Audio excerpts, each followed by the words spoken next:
భద్రాచలం గోదావరి కరకట్ట ఇతర లోతట్టు ప్రాంతాలను అలాగే విస్టా కాంప్లెక్స్ ఏరియాలోని గోదావరి కరకట్టతో పాటు స్లూయిజ్లను జిల్లా నూతన కలెక్టర్ జితేష్ వి పాటిల్ పరిశీలించారు.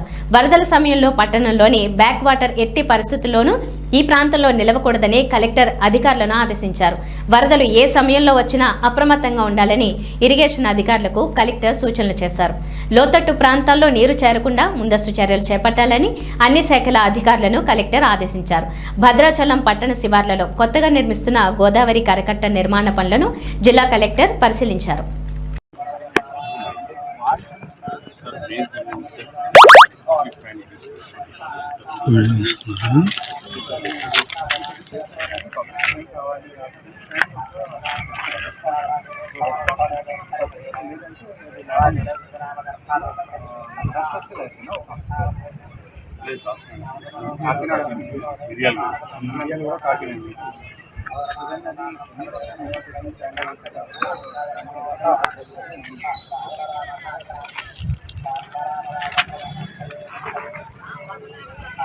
మనం సబ్మిట్ చేశారు.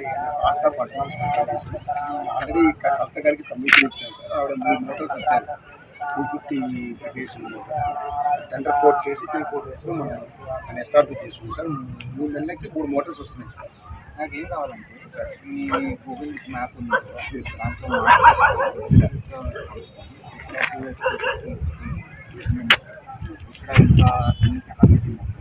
తర్వాత సబ్మర్సిబుల్ ఏరియా హ్యాచింగ్ చేయాలి. సో దట్ నాకు ప్రిఫర్ ఫ్రీగా చెప్తున్నారు అట్లా నోటితో చెప్తే అది వస్తుందా? ఓకే డిస్కస్ చేద్దాం.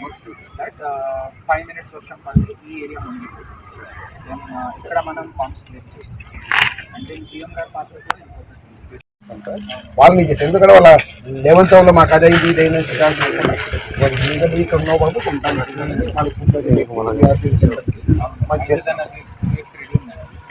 2 BHK ఉన్నాయి సార్. అది మీకు ఐడియా ఉండదు.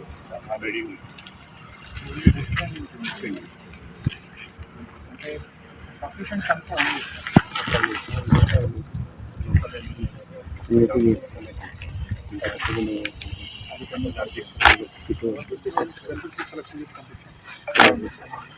అందులో 45 కాలనీ వాటర్ అందులో 36 మెంబర్స్ నాన్ రైడర్. సో వాళ్ళు ఏంటంటే మిగిలిన కూడా అందరూ తీసుకోవాలి. ఓన్లీ వాళ్ళే కాదు కలెక్టర్ గారు ఏంటంటే వాళ్ళ వరకు బ్లడ్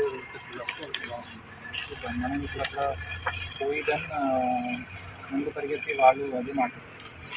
అయితే ఇంకొక కాన్సెప్ట్ ఉంటుంది. అమౌంట్ గోదావరి ఆర్ 1 ఆఫ్ కూడా ఇబ్బంది ఏ కూడా లేకుండా ఎన్ఫోర్స్మెంట్ చెప్పి ఏంటంటే ముందు ఇవాక్యుయేట్ చేసేసి ఒక పర్మనెంట్గా అందరికీ షిఫ్ట్ చేస్తే కానీ ఒక ఆర్డినెన్స్ రావడం 25 ఫీట్స్ వెళ్ళేది 5 సెక్టర్లు స్టేట్ బౌండరీ కదా. So 25 feets